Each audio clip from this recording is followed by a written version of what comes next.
So my name's Scott. I work for the international recruitment team at Glasgow Caledonian University.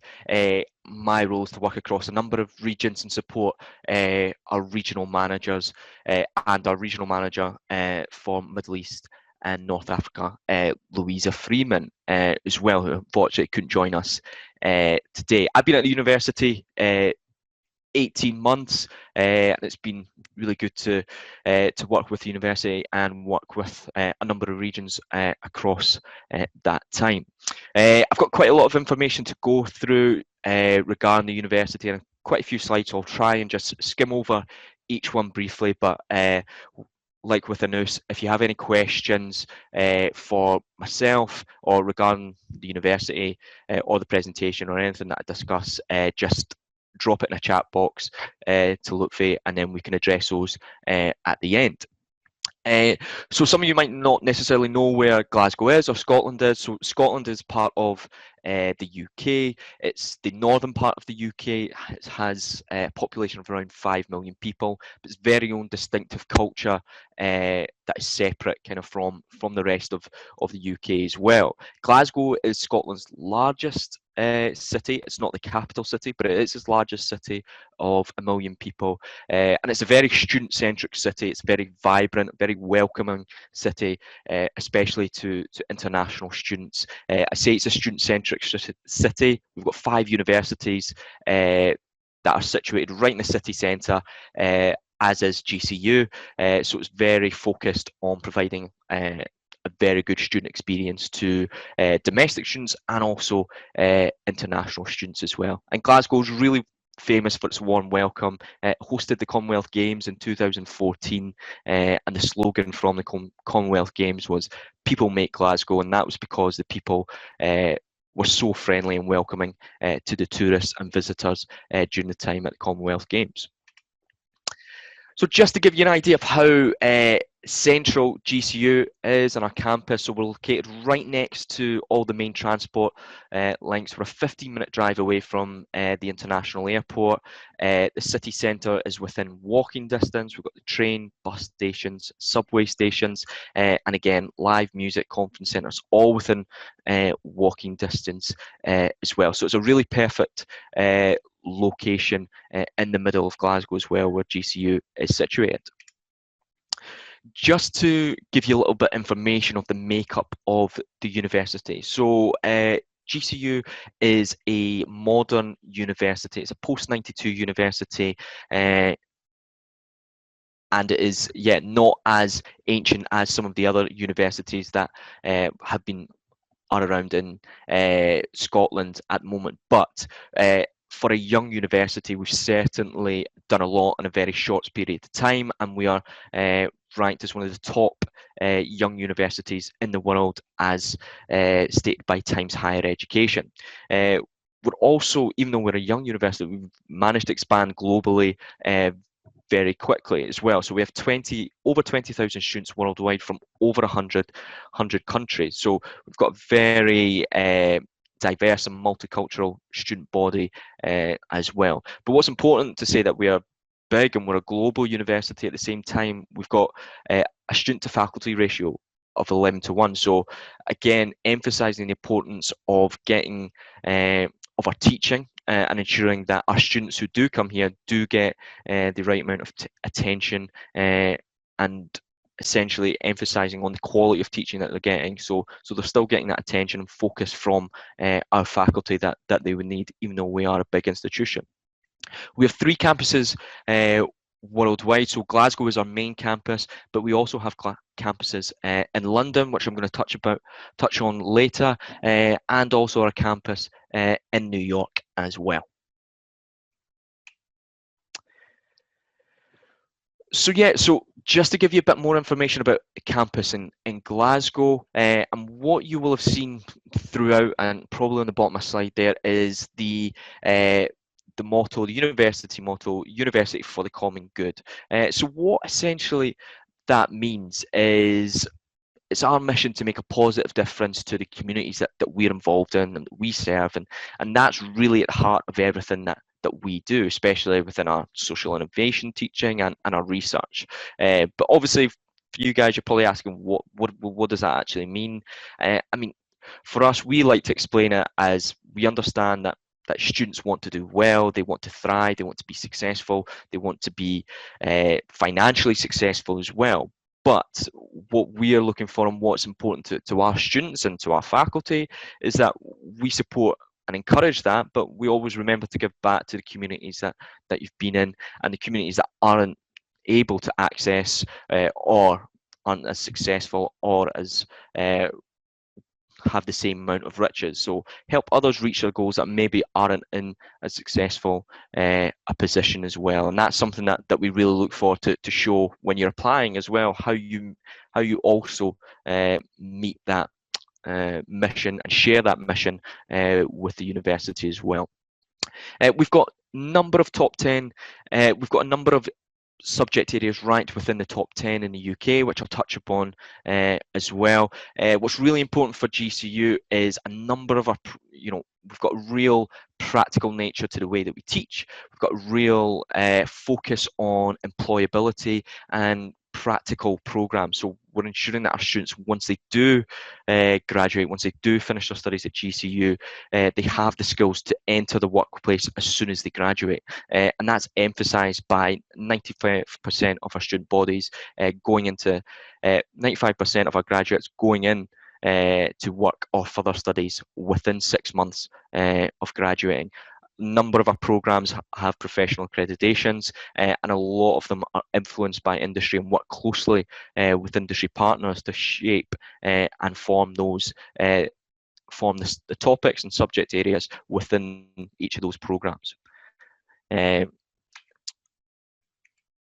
point to point out is that we have over 100 undergraduate programs and over 70 professional career orientated master's courses. So within a number of our master's programs, we've got work placements and opportunities at both master's and undergraduate level, but primarily if we're focusing on January intake, then primarily it's the master's that you'd be interested in. So in a number of our master's programs, we've got a number of modules, such as applied professional practice, that are integrated within those masters, where we look for students to obtain voluntary work or work experience and show how that impacts them, and shows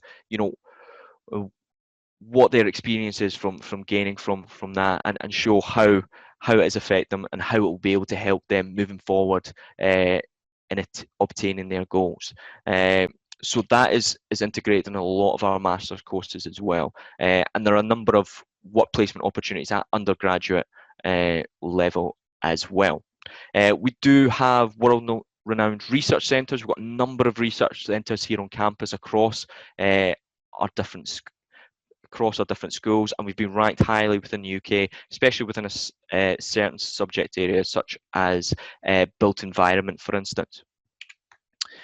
So just to give you a little update, obviously the coronavirus has affected GCU like it has affected the whole world and the way that we work and the way that we operate. However, GCU students and staff and faculty have been really fortunate, or because their skill sets and because of what they do at GCU, it's actually allowed them to help contribute to the response to coronavirus, especially within Scotland and within the UK, and how to contribute and fight against it. So certainly I won't go through all of these, but there's a certain really good things that our students have been involved with in response to coronavirus, such as our nursing and paramedic students actually joining the NHS and working with them during the coronavirus pandemic. We've been manufacturing and creating PPE and donating that to local charities and to organisations who require it.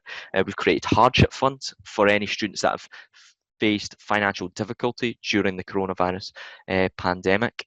We've created a dedicated student helpline for any students that are needed it during the coronavirus pandemic, and that dedicated helpline is available throughout the week, and it's 24/7. And now also on campus, we've turned our on-campus gym into a walkthrough test centre that is available to the public as well. So GCU really has been at the heart of Scotland, and certainly Glasgow's response to the coronavirus. So just want to give you, this is a little campus map. So as you can see, we're a single site, self-contained campus, as I said, right in the heart of the city centre. Right in the heart of the city centre. So everything you need is on the one site. You don't need to trawl across the city or go anywhere for any extra other classes, like some of the other institutions I know within, certainly within Scotland, that's the case. So everything should be on campus that you need in terms of a student lifestyle. However, you're in the best place if there's anything else that you need to go to. You're right in the city centre and walking distance for anywhere that you do need to go to. As you can see there, the accommodation is right across the road as well, Building 18. So again, literally just roll out of bed in the morning and make your morning your first morning class, so you really don't have to get up too early as well, which is good.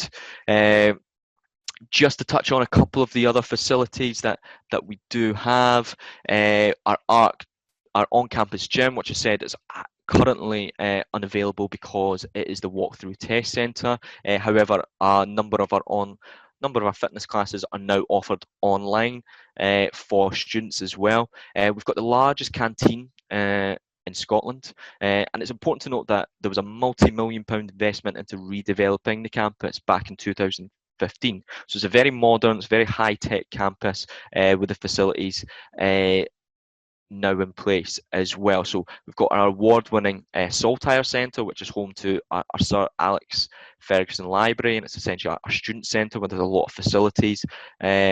There are study spaces available for students as well. We have our Student Association and Faith and Belief Centre on campus as well, as a bank on campus as well. So we have three main schools on our GCU campus. We've got the Glasgow School for Business and Society, School of Engineering and Built Environment, and the School of Health and Life Sciences. I will quickly run through each one and just highlight programmes and a few key points for each of those schools. So our Glasgow School for Business and Society, our Hospitality, Leisure and Tourism is ranked 5th in the UK. Within the Glasgow School of Business and Society, we have a 2-year master's programme where we can support students wanting to study a master's programme for 1 year of study plus 1 year of work experience. So that option is now available and has been available for September and will be available in January 2021 as well. We have really high-tech facilities that you can see there. We've got a media broadcasting suite and a fashion factory. The business school is QS Star and EPAS accredited as well. We have our School of Computing, Engineering and Built Environment. We've got a number of undergraduate placements available for our undergraduate programs within the school. I can send you a presentation from our Associate Dean of International afterwards if anybody needs some further information. But for postgraduate students, we've got a number of distance learning programs available for our computing engineering and built environment programs as well. So certainly, especially in this current climate, that is something that may be of interest and may appeal to students looking at the distance learning level. We have top 10 in the UK for information management and forensic science, and as I mentioned earlier, top 20 in the UK for our built environment research. We also have our health and life sciences school. So we've got a number of health and life sciences professions and allied health professions. However, we don't have dentistry or medicine, but as I said, we've got a vast number of allied health profession courses. And another great thing to state is within those courses, there's a minimum 1,000 placement hours required. And that is really good in terms of giving you the practical skills that you need to take forward those careers and to prepare you before going into the workplace on those careers as well. So those placement hours are key to making sure that you have you can be successful when you go into the workplace and you are ready and have the right tools to go out into the workplace as well. We've got a vision vision. So we have an optometry centre right on the middle of campus, so a working opticians. We have a simulated real-life hospital on campus, so it's actually so real and lifelike that it has been used in TV programs, for instance, that have been shot at our on-campus hospital. We have, and as I said, our optometry program is ranked second in the UK, and our social work and forensic science programs are ranked within the top 10 in the UK as well. So as I mentioned earlier, we have our campus in London, which was established in 2010. It's a very different feel to our campus within Glasgow. It's a predominantly postgraduate campus where we only have master's programs available. It's a very different experience as it's less than 300 students, whereas our Glasgow campus has over 16,000. And again, it's a very international feel, whereas in Glasgow, you would be surrounded by a lot of domestic students as well as international students. However, our London campus is represented by 56 different nationalities within a small student body already, so the vast majority of students that will be there will be international students. It's closely aligned with industry, so again, our campus is located right in the heart of London at Spitalfields Market, so right close to hubs in fashion, finance, located right in the heart of London.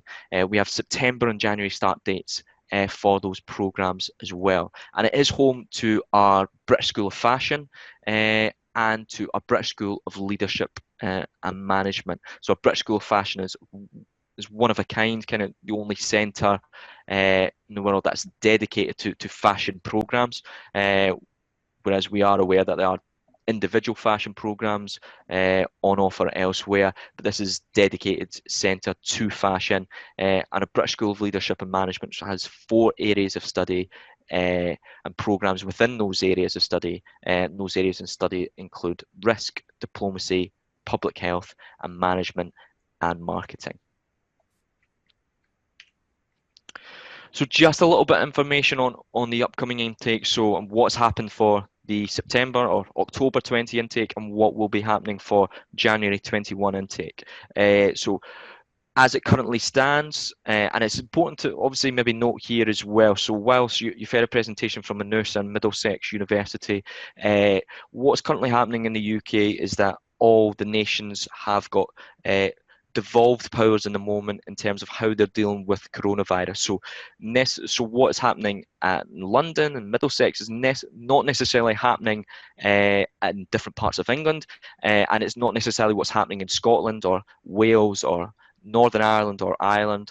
So every country and every kind of region at the moment are almost taking different precautions and at different steps and on different tiers as we've entered kind of tier system. So Scotland is doing things at a different rate and are taking different measures and cautions in comparison to England currently. However, we are also taking an on-campus blended learning approach. So we would so what that means is we are doing a mixture of face-to-face and online teaching from Glasgow, and we are allowing international students to start their studies online from their home country and then travel later when it is safe or when it's possible to do so. We delayed our trimester A intake, essentially our September intake, to start in October to allow more students to flexibility to enter for this October. We do have some English language and admissions of flexibility and changes for September 20 and January 21, which we'll come on to. We've expanded our January course offering, our distance learning course offering. So again, I would urge you to check those out and check what programs we are offering for January and distance learning. We've moved a number of our facilities online. So for instance, we have Visa, our counselling, mental health, wellbeing service, learning development centre, fitness classes. Our Students Association has moved a lot of their events online. So we're still aiming to try and give our students those facilities and the services that were available to them on campus, but just moved to the online function. Access to facilities. So our campus is now open. There are some facilities that there are facilities that are available. So there's a click and collect service from our library. There's bookable slots for study spaces. There's catering available on campus as well. So yeah, and we also do have students living within our campus and in our student accommodation as well. For a number of health and safety approaches that we've taken on campus, so we've done one-way systems, hand sanitizing stations, mandatory face coverings, phased in terms of phased returns, in terms of the scheduling, timetabling, making sure that there's not a large amount of students on campus at one time. So make sure that when you are doing face-to-face learning, it is an extremely safe environment for you to do so.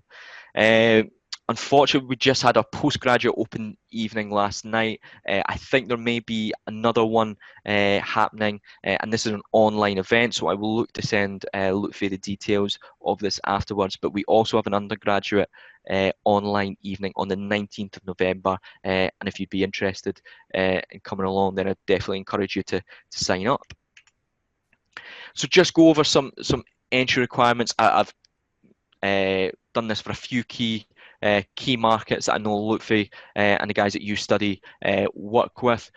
These are just what we'd require at each level, so just to give you an understanding of that. However, you know, different schools, different programs have different requirements, so I would always encourage you to check with the guys at YouStudy or contact us directly to discuss what the entry requirements would be for somebody with your qualifications and looking to study your particular program.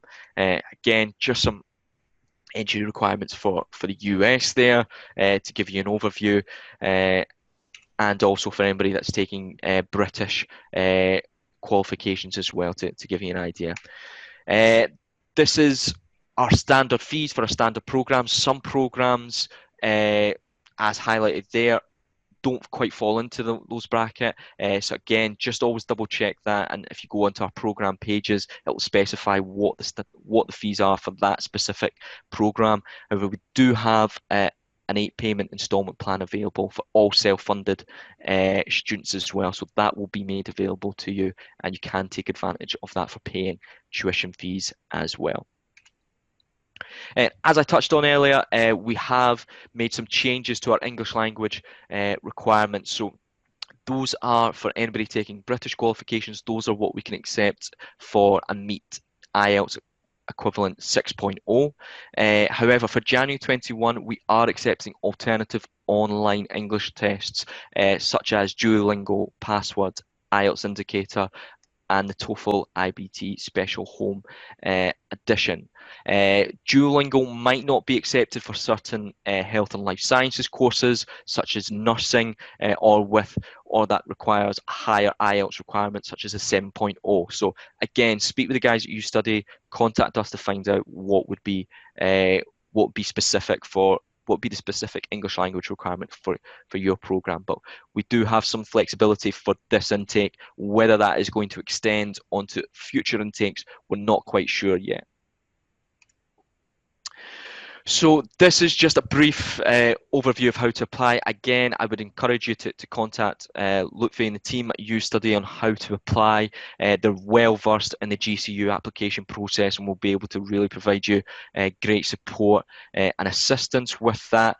We have an online application for our postgraduate programs starting in January 2021. So for any master's programs, there is an online application. We encourage you to apply as soon as possible for those. Some have closed already, some are still open, so we'd encourage you to apply as soon as possible.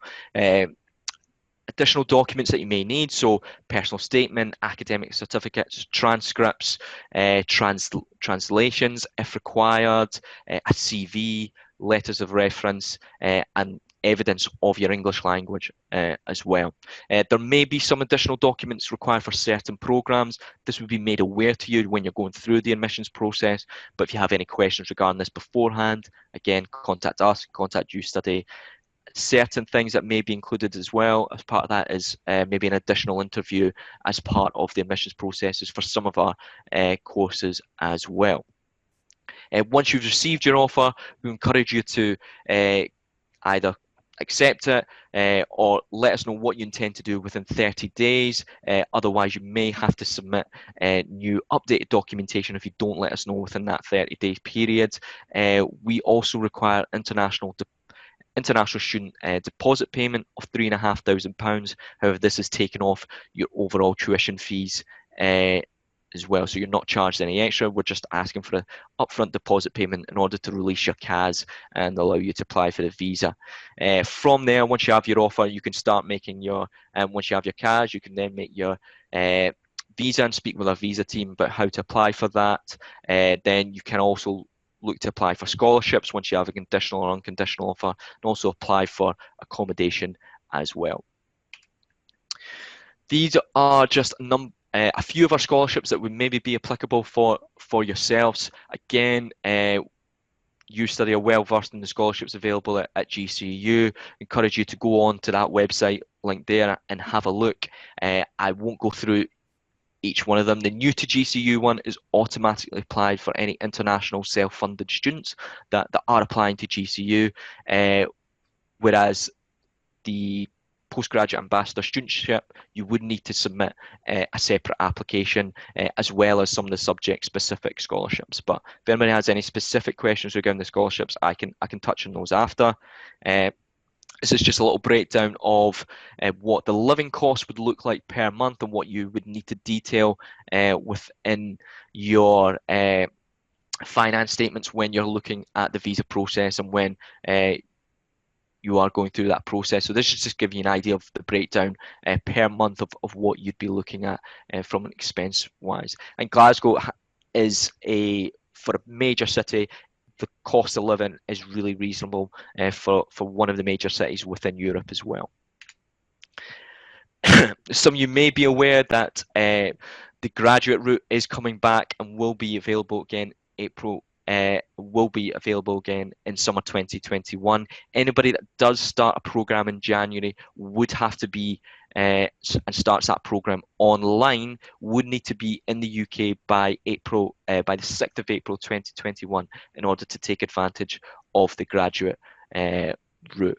Not a lot of information has been confirmed about that at the moment. So just keep looking at our website pages, our visa team pages as well for specific updates on those, and those links there that I've attached in the on the PowerPoint will give you some information put out there by the Home Office at the moment. But unfortunately, there's not a lot of additional information that I can share with that at the moment, simply just because it's not been shared with us, and the Home Office haven't made any put out any real further information on that. And that's just a link to some of our recruitment team social media channels and our main GCU accounts. And then, yeah, as we've said kind of throughout, any questions that you have or any interest, the guys at YouStudy have worked with us for a number of years, are well versed in our application process and all things GCU. So certainly reach out to them if you have any questions.